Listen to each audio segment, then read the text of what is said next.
Coisa boa a gente poder estar falando. Eu falo com empresários de pequenos negócios. E as entrevistas que eu tenho feito com empresários de pequenos negócios, eles têm mostrado bastante dificuldade no feedback. Não é? Então, as minhas postagens, elas têm falado bastante de feedback dirigido a esse público. Mas o seu livro, que eu achei o máximo, com esse seu livro, eu acho que a gente poderia colocar um pouco mais de luz no tema feedback, falando sobre essa comunicação, não é? Uhum. E seria ótimo se você pudesse responder umas perguntas minhas. Com Poderia? certeza. Claro, fica à vontade. Vai ser um prazer. Ó, então é ótimo, sabe por quê? Porque para o meu público eu sempre te apresento como uma especialista em neurociência e em desenvolvimento de equipes de alta performance, porque eu reduzo muito, eu sei que eu reduzo muito o seu currículo, mas normalmente a gente não tem muito tempo para falar, não é? Sim. Mas aí eu não poderia deixar de falar que você tem 2 pós-doutorados e acaba de lançar esse livro, que é Assuma o Descontrole da Sua É, Vida. esse Eu aqui. não sei se a gente fala controle ou descontrole, mas É, esse tema tem tudo a ver com as dificuldades que a gente encontra neste mundo complexo, não é? tem, tem. Eu acho que ele tem tudo a ver também com o feedback, né? Porque quando a gente fala assim, é, quando a coisa sai do nosso controle, ou a gente às vezes, muitas vezes acha que tem controle sobre muita coisa, mas não é bem assim, porque a gente não tem nem controle sobre a fala do outro. Quantas vezes a gente entra numa conversa com a melhor das intenções e de repente a pessoa que nos ouve interpretou de uma maneira diferente aquilo que a gente quis dizer, chegou para ela de uma maneira diferente e em poucos minutos essa conversa que era para ser amistosa se torna um conflito. Isso E aí. muitas vezes, nessa hora, quando a gente perde o controle, e aí por isso que eu digo aqui, a arte de viver bem com aquilo que a gente não domina.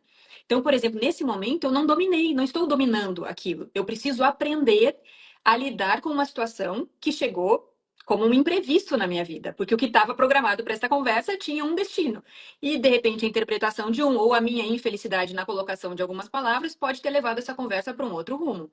Então a gente não tem controle nem pela fala do outro, a gente não tem controle nem sobre as nossas emoções. Então o que que a gente tem que fazer? A gente tem que aprender, que é o que a gente vai fazer aqui agora, né? Com a ajuda da Sueli, que é uma expert em liderança, que trabalhou em grandes empresas, né? E que tem muita experiência para nos ensinar. Como que a gente pode fazer para trabalhar com esse feedback de maneira que ele seja assertivo e que a gente consiga atingir os resultados necessários? A Sueli falou em conversas difíceis. Gente, não é fácil estar numa conversa difícil. E eu vou dizer uma coisa para vocês. Quando a gente está cara a cara com alguém, numa conversa difícil, não tem IA que nos salve. Não tem inteligência artificial para recorrer. Se eu não tiver ali o chat para fazer perguntas, se eu tiver sem nenhum recurso tecnológico, eu vou ter que administrar dentro da minha cabecinha quais são os argumentos que eu vou utilizar, quais são as estratégias que eu vou utilizar para que essa conversa se torne uma conversa que resulte positivo para as duas pessoas. É Então, esse isso que é o aí. grande ponto, né? Por mais que hoje a gente tenha tantos recursos e, óbvio, são muito bem-vindos da inteligência artificial, mas no cara a cara, no frente a frente, muitas vezes a gente precisa ter domínio de várias técnicas para conseguir ter conversas, né, que resultem positivo, que sejam satisfatórias e que realmente, né, a gente consiga entendê-las de maneira positiva, que a gente consiga pelo menos ouvir o que o outro está dizendo, sem ficar naquele ímpeto de responder tudo, né, Sueli? É isso. Agora, Vivian, quando a gente está falando dessas conversas difíceis, por que que as conversas difíceis, por que que as conversas de feedback, que não deveriam ser difíceis, se tornam difíceis? A gente tem uma ideia do feedback como algo que não é sempre muito positivo. A gente já acha assim, a pessoa está te chamando para te dar um feedback, então culturalmente, às vezes a gente já olha isso com uma certa desconfiança. O feedback, que ao contrário, ele tem que trazer para a gente as respostas que a gente precisa. Porque nós temos que ter uma certa validação, a gente precisa saber como que a gente está, a gente precisa saber como que o outro nos vê, a gente precisa saber como que a minha comunicação está chegando no outro, qual que é o efeito da minha comunicação no outro. Porque isso eu posso dizer assim para vocês sem pestanejar. Não existe comunicação livre de efeito no outro. Ou esta comunicação vai fazer o outro se aproximar da minha fala, ou esta comunicação vai fazer com que o outro se afaste da minha fala. Quando ele se afasta e ele se fecha, ele já tem uma escuta prejudicada, porque ele já está pensando em reagir de modo na defensiva, reativamente. Então, quando a minha comunicação dispara, aciona o alerta no outro, aciona uma ameaça no outro. A gente pode chamar no popular, falar assim, inclusive sobre o termo gatilhos, né? Então eu vou ter respostas do outro que não vão ser respostas de abertura, né? Então ele não vai entender que aquela conversa é recompensadora de alguma forma, que é aprazível para ele ou que é interessante para ele, né? Então ver o feedback, primeiro, entender as técnicas do feedback e entender que ele serve sim para a nossa evolução. Eu preciso saber como eu estou para o outro. Isso é muito importante. A gente não pode ver o feedback como uma coisa ruim. Ele é uma coisa saudável. Só que ele é uma coisa que precisa ser treinável. Então, ele não é algo simples de se fazer. Não é qualquer pessoa que sabe dar feedback, não é qualquer pessoa que sabe receber feedback. Mas quando a gente une essas duas coisas, alguém que sabe dizer e o outro que sabe ouvir, a gente tem resultados positivos e a gente tem crescimento, né? Agora, Vivian, você estava falando que as pessoas ficam reativas, dependendo da forma que a gente dá o feedback, as pessoas ficam reativas. O que faz com que as pessoas fiquem reativas no feedback? O que faz com que as pessoas fiquem reativas, muitas vezes, é o modo como a gente fala. Mas, por exemplo, tem um elemento que é fundamental e ele aciona o alerta e a reatividade imediatamente, quando a gente adjetiva. Quando a gente adjetiva o outro, você é um relaxado, tá chegando sempre atrasado. Você é muito grosso quando fala assim. Você é um grosseiro. Toda vez que eu adjetivo, que eu inicio uma fala adjetivando o outro, é imediato a vontade, o ímpeto de reagir no sentido de dizer, eu não sou isso, não, não foi bem assim, eu fiz isso por conta disso, ah, se não tivesse acontecido isso, eu não teria feito isso, se você não tivesse falado isso, ah, mas eu falei isso porque você falou primeiro isso, né? Então, esse comportamento de reagir, ele acontece instantaneamente quando a gente inicia adjetivando o outro. Então, é Muito sempre legal. melhor, e este é o grande segredo, que a gente não adjetive o outro, mas que a gente fale sobre o efeito daquilo que ele fez. Então, por exemplo, eu não vou chamar ele de relaxado porque chegou atrasado 3 vezes nessa semana. Eu vou dizer, olha, os teus atrasos têm implicado em prejuízos aqui para a nossa equipe. Está acontecendo alguma coisa? A gente tem como te ajudar? Então eu falo sobre o efeito daquilo que ele faz. Eu posso falar, você é um grosso, você é um grosseiro. Não, eu falo, olha, quando você fala comigo assim, eu fico triste. Quando você fala comigo assim, eu choro. Então eu falo sempre sobre o efeito da ação do outro em mim.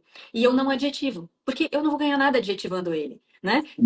Trazendo Não, características dele, nomeando essas características dele, eu vou fazer com que ele apenas se arme, se feche, inclusive, para o que eu estou dizendo. A apreensão dele sobre aquilo que eu estou falando pode ser, inclusive, invertida. Ele não consegue ouvir com clareza, porque ele já está com o mecanismo fechado. Então, a gente não vai ter sucesso com uma conversa que inicia adjetivando o outro. boa, né, Vivian? Porque a gente sempre fala para ser objetivo, se limitar aos fatos e não julgar. Quer dizer, quando você começa a adjetivar, você está julgando. E a gente está falando é do comportamento, não é da pessoa, né? Então, Por isso, Sueli, que o primeiro passo que a gente fala quando a gente vai estudar sobre a negociação segundo o modelo de Harvard, o primeiro elemento que eles trazem para negociação é despersonalizar. Ou seja, eu não vou tratar com a Sueli com todas as características da Sueli, ou pensando em tudo que a Sueli já me fez, ou em tudo. Não, eu vou despersonalizar, eu presto atenção no assunto, foco na solução, né? E quais são os ajustes necessários para a gente chegar naquela solução que a gente idealiza, né? ótimo, né? Parece tão simples, né? Parece tão simples isso.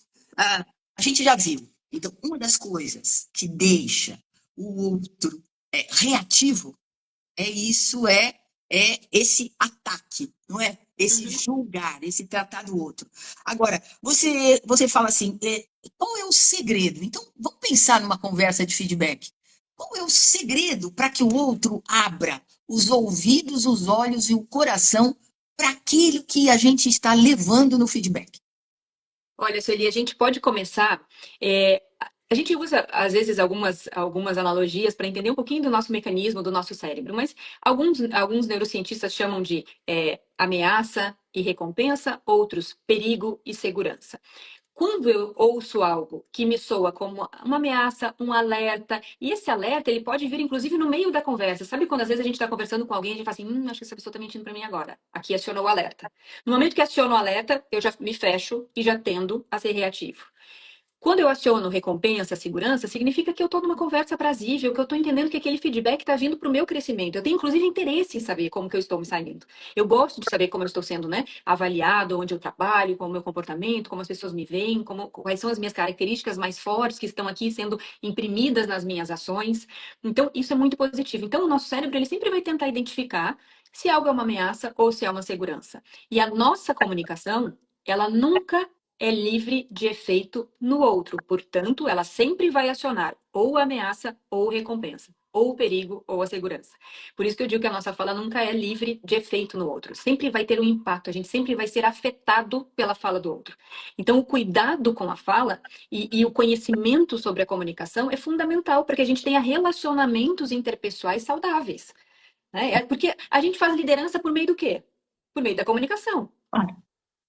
Eu só sou um bom líder se eu domino a técnica da comunicação, porque eu preciso me comunicar com os meus liderados, eu preciso passar para eles tarefas, demandas, eu preciso cobrar algumas coisas, eu preciso corrigir outras coisas, e tudo isso eu faço através da comunicação, por meio da comunicação. Então, dominar essas técnicas é fundamental para quem está na liderança, mas também para o dia a dia, tanto para o desenvolvimento pessoal quanto para o desenvolvimento profissional de uma pessoa. Ela precisa dominar a arte de se comunicar, porque é isso que ela faz o tempo todo.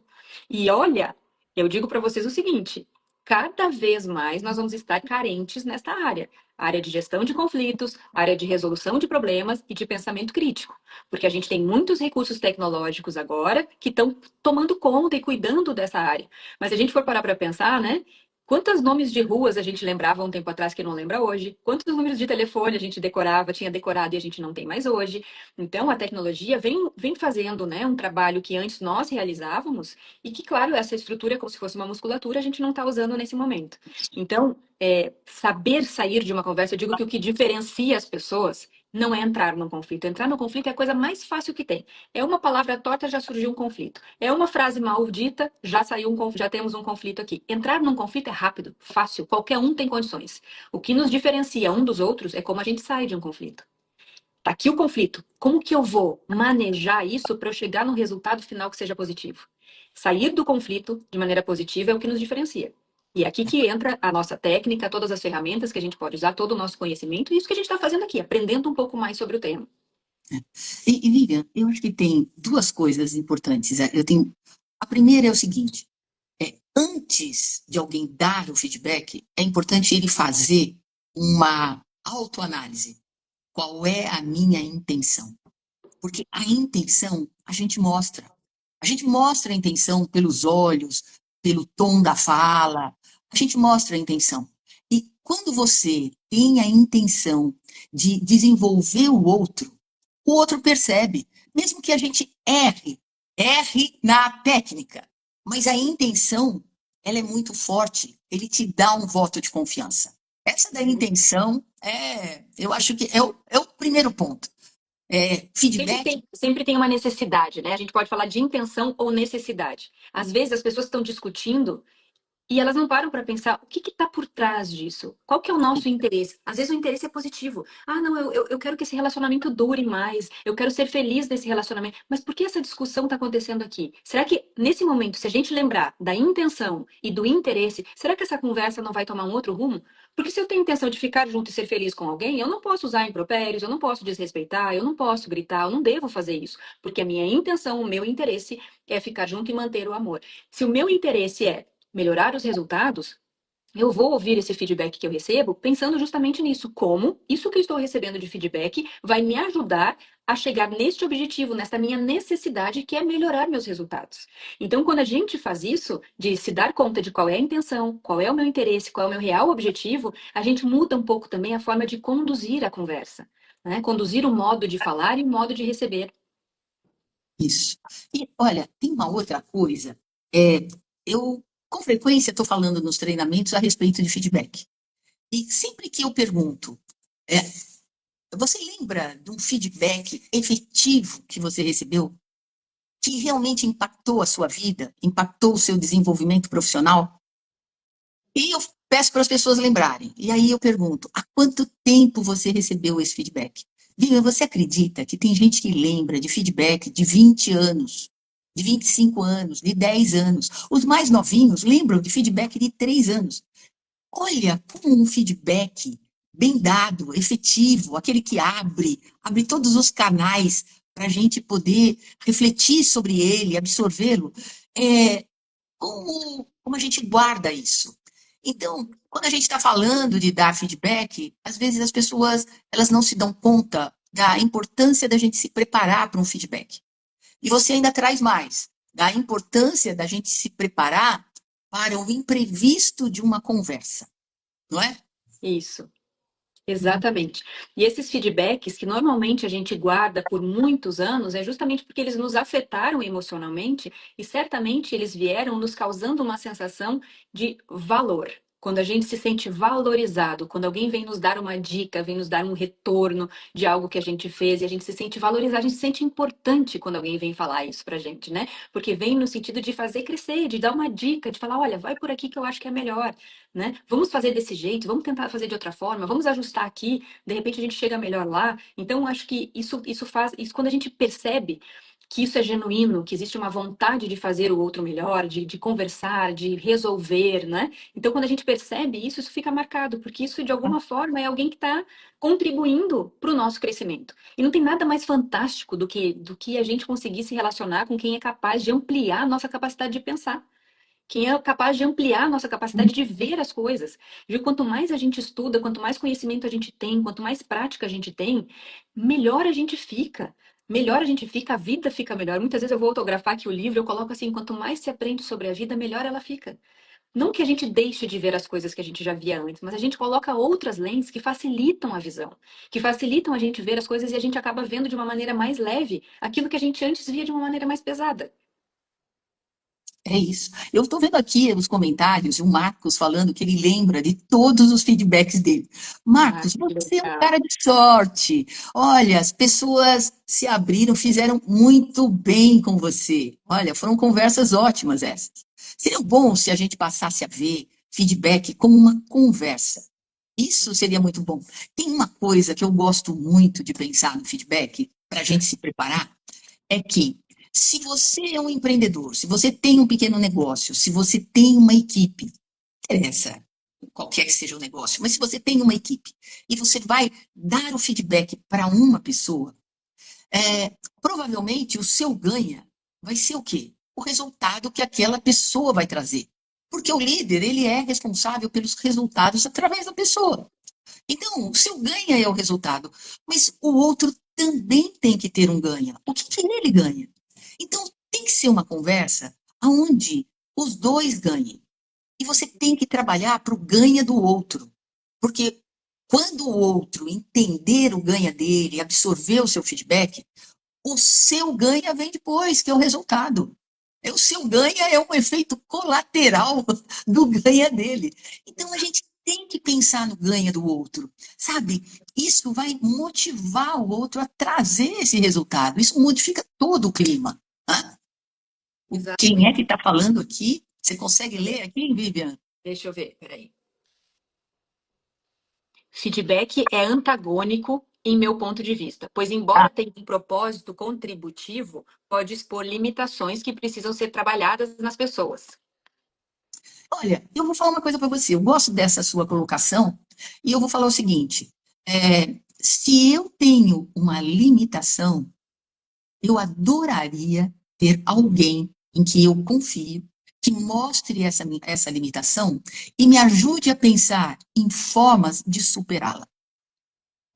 É só crescimento, é bom para os dois lados. Aí eu acho que pega, o importante é isso que a Vivian está trazendo. Como é que eu mostro para que você não se sinta atacado? Não é? Como é que eu faço para que isso não te exponha? Mas mostrar que você tem uma limitação, e a gente discutir formas de você superar essa limitação e eu mostrar o que é que você ganha superando essa limitação. Mas, isso é bom ou não é bom? O que que você acha disso? Muito bom. Olha aqui, o Rogério colocou disciplina positiva, comunicação não violenta. Inclusive, a comunicação não violenta fala exatamente sobre isso que nós falamos antes, né? De não adjetivar, de falar sobre o efeito. Olha só, a Carla colocou, Carla foi minha aluna. Tudo bom, Carla? Até em uma negociação não fechada, ter um bom feedback pode melhorar as futuras negociações. Exatamente. Quando a gente está com a escuta de aprendiz, que é aquilo que o Sérgio Bottaz falou que gostou da tua explicação, viu, Sueli? Quando a gente está com a escuta sempre aberta para poder aprender, se sentindo como um aprendiz, não tem aquela frase do Sócrates que diz assim, só sei que nada sei? Né? Vocês conhecem essa história? O Sócrates ele andava pelas ruas em Atenas e ele ia provocando as pessoas a pensarem de maneira diferente. Mas ele fazia algumas provocações e perguntava assim: qual é o conceito de coragem, qual é o conceito de justiça, e ele perguntava para pessoas assim da área. Então ele chegava para um militar e perguntava qual que é o conceito de coragem, e às vezes o militar não tinha logo uma resposta pronta para dar, e ele perguntava para um magistrado qual que é o conceito de justiça, e às vezes ele também não tinha uma resposta pronta para dar. Então ele foi tido como alguém que provocou demais, inclusive, tanto que seu desfecho final da vida não foi muito positivo, mas ele tinha isso de provocar as pessoas, e ele era visto como um sábio, né? Ele andava pelas ruas de Atenas e as pessoas observavam a sabedoria dele, e lá em Atenas existia um templo, que é como se fosse um oráculo, a gente já ouviu falar disso, talvez aqui algumas pessoas conheçam, né, o templo de Delfos. E esse templo tinha três frases, né, três inscrições na frente que dizia: conhece-te a ti mesmo, fale francamente e não prometa mais do que você pode cumprir. Então essas eram as três regras. A gente está falando de 2.700 anos atrás. E quando a gente pega a teoria, por exemplo, da cultura da confiança, de como a gente consegue criar comportamentos que geram confiança, a gente vê que o primeiro deles é o fale francamente. E se a gente trouxer para a neurociência, quando a gente fala de feedback, ser específico, dar certezas, não deixar dúvidas durante uma fala, a gente tem muito mais chance de não acionar o alerta e o perigo, porque a gente está dando as explicações necessárias. O cérebro não precisa ficar criando coisas para tentar entender o que está acontecendo aqui. Quando as coisas são claras, quando a fala é franca, quando a gente apresenta dados, quando a gente é específico, tudo isso funciona melhor para o nosso cérebro. Tudo aquilo que está meio nebuloso, que gera insegurança, tende a acionar o ameaça na gente. E quando a gente fala, né, sobre o aprender e ter esse ouvido de aprendiz, o Sócrates, as pessoas entravam nesse templo e lá tinha como se fosse uma conselheira, que era a pitonisa, e as pessoas iam se aconselhar lá. E um dia foi um rapaz, e esse rapaz começou a falar: ah, você viu que o Sócrates anda pela rua, todo mundo fala que ele é muito sábio e tal, e ele sai de lá caminhando pelas ruas de Atenas, e quando vê, puf, dá de cara com o Sócrates, topa com o Sócrates lá na rua. E aí ele diz assim: tá sabendo, Sócrates, que todo mundo aqui tá dizendo que você é o mais sábio de todos os sábios? E aí o Sócrates diz o seguinte: como assim? Se eu só sei que nada sei?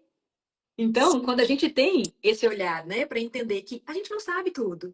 As pessoas que falam, eu sei tudo, eu nunca erro, eu fico com dó. Eu falo assim, que pena, porque tem tanta coisa boa para aprender. Todo dia nós somos uma pessoa diferente, todo dia a gente aprende uma coisa nova, todo dia a gente pode dar um feedback melhor, toda vez a gente pode conduzir a nossa comunicação de uma maneira melhor. A gente pode apurar os nossos ouvidos, apurar a nossa comunicação, para que a gente tenha mais sucesso nas nossas interações com o outro, né? Então, essa ideia de estar sempre disposto para aprender, para crescer, para fazer diferente, é o que dá sentido. Imagina se a gente tivesse todo mundo que está aqui na live agora pensando exatamente do mesmo jeito que a gente pensava quando tinha 15 anos de idade.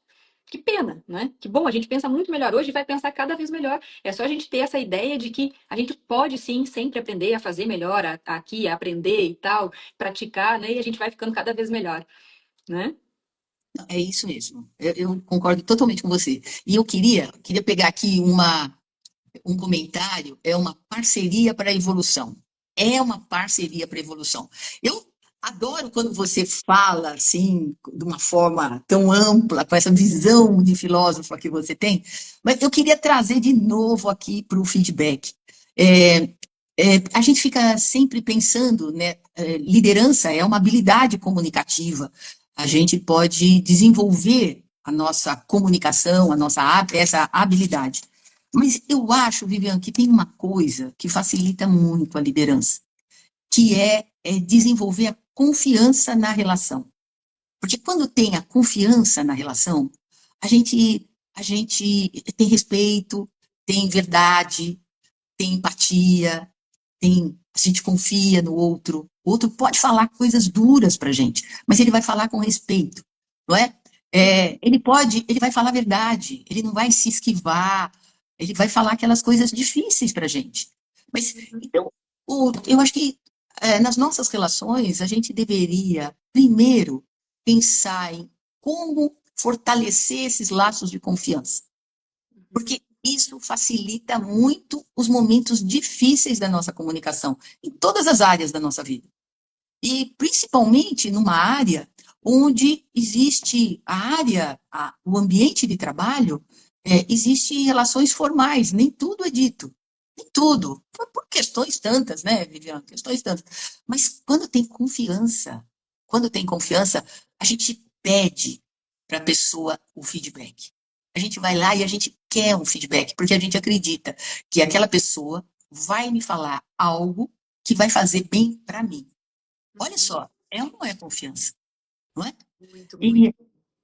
é isso. Então, eu acho que a base a base da liderança, e já que é uma habilidade comunicativa, a base, o que facilita toda a comunicação, que é aquela lubrificação, né, a graxa da comunicação, é a confiança. A gente É, tende a ouvir mais a pessoa que a gente confia, né? Tanto que quando a gente confia, a gente fala assim, não, mas eu confio nessa pessoa. Se ela me disse, é porque é. Pergunta para o fulano, porque se ele falar, é porque é verdade. Então a gente vai criando também, a partir de comportamentos, essas relações de confiança. A gente sempre tem as pessoas, a gente pode olhar lá, né? Esse aqui eu confio. Quando chega um e-mail dele no setor, eu sei que eu não preciso repassar para checar se está certo ou não. Se foi ele que fez, eu confio. É isso que o Stephen Covey diz, né? A gente vai trazendo velocidade para o negócio, a gente vai trazendo velocidade para os resultados, porque a gente confia. E agora, olha que legal, a neurociência diz o seguinte: quando a gente confia, quando a gente tem uma relação afetiva, ou às vezes é uma relação hierárquica, que a gente está falando aqui de liderança, quando eu confio e admiro, eu tendo a imitar o comportamento. Então, se eu sou um líder, que eu consigo ser admirado pelos meus liderados e eles confiam em mim, eles vão imitar comportamento. A gente tem relações que a gente, quando vê, tá falando parecido com aquela pessoa, a gente tá gesticulando parecido com outro, né? Então, a gente tende a imitar alguns comportamentos. e aí a gente acaba criando a cultura, né? Exato. Agora, vamos voltar a falar de confiança e feedback. Hoje, eu estava num treinamento e um participante falou o seguinte: ah, mas eu ouvi de um líder o feedback sanduíche.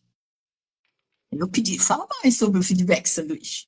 O feedback sanduíche é o seguinte: o líder começa elogiando, aí ele faz a observação de correção e depois ele elogia de novo.